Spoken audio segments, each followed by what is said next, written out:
Would you agree that fear can make you miss what God is doing? Sometimes the greatest danger isn't the problem in front of us, it's the fear inside of us. Fear can make us rush. It can force outcomes. Fear can make us take control of situations God never asked us to control. And before long, we're so focused on what might happen that we completely miss what God is already doing. Good morning, family. It's time for your morning juice. Today we're in 1 Samuel chapters 13 and 14. And these chapters tell the story of a father and a son. A father ruled by fear and a son guided by faith. And the contrast between them teaches us a lesson many of us learn the hard way. Panic makes you rush. 7 days, that was it. Saul had to wait 7 days. He had one job. Wait.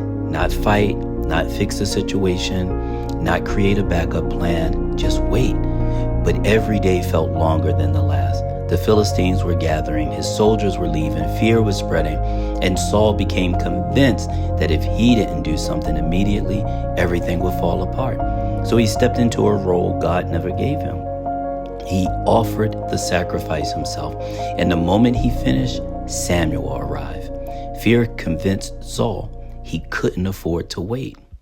Some decisions cost more than you know. Saul immediately started explaining himself. He was explaining that the people were leaving and the enemy was growing stronger and he was running out of time. From Saul's perspective, his decision made sense. Obedience isn't measured by what feels reasonable. It's measured by whether God told us to do it or not. Samuel's response was devastating. He simply responded, "If you had obeyed the Lord, your kingdom would have been established forever." Think about that. Saul didn't lose a battle. He lost a future. One impatient decision cost more than he had ever imagined. And maybe that's why Saul keeps getting worse throughout the story. He knows something has shifted. He knows the kingdom is slipping away. And the harder he tries to hold on to it, the more control he demands. Fear often does that. Faith doesn't force it. Then we meet someone completely different, Jonathan, Saul's son, the heir to the throne. Jonathan looked at the same enemy, the same danger, the impossible circumstances, yet he responded differently.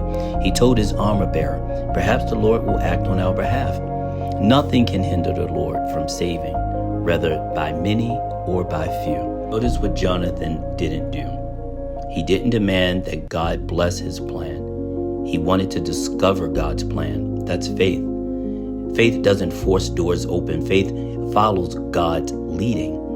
And when Jonathan stepped out into obedience, God moved. Panic spread through the Philistines' camp. Confusion broke out, and Israel experienced a great victory.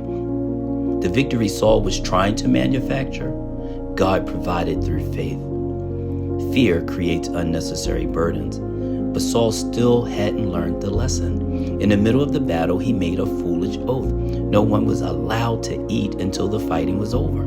The soldiers were exhausted, they were hungry, they were weak, yet Saul added another burden. Jonathan hadn't heard the command, so when he tasted the little bit of honey and his strength returned immediately, God had already provided what the people needed. But fear often creates rules God never gave. And people operating from panic often make life harder for everyone around them. Control can blind you. Then something shocking happened. When God stopped answering Saul, he started looking for someone to blame. And eventually that fell on Jonathan. The very man God used to bring victory, Saul was prepared to execute. He was going to execute his own son, the very person God was working through. Thankfully, the people stepped in. They recognized what Saul could not. God had been using Jonathan all along, but Saul needed control. He was blinded. He could not see God's activity in this. And that's what fear often does. It blinds us to the very thing God is blessing us with. The contrast between Saul and Jonathan couldn't be clearer. Saul had the title, but Jonathan had the faith. Saul kept trying to control outcomes, but Jonathan kept seeking God's direction. Saul wanted God to bless his plan. Jonathan wanted to discover God's plan. And in the end, it wasn't Saul's authority that brought the victory. It was Jonathan's faith. The lesson is simple. Fear can make you miss what God is doing.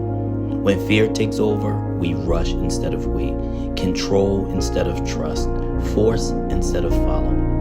And many of the mistakes we regret most happened when we move ahead of God instead of moving with God. Don't let fear make your decisions.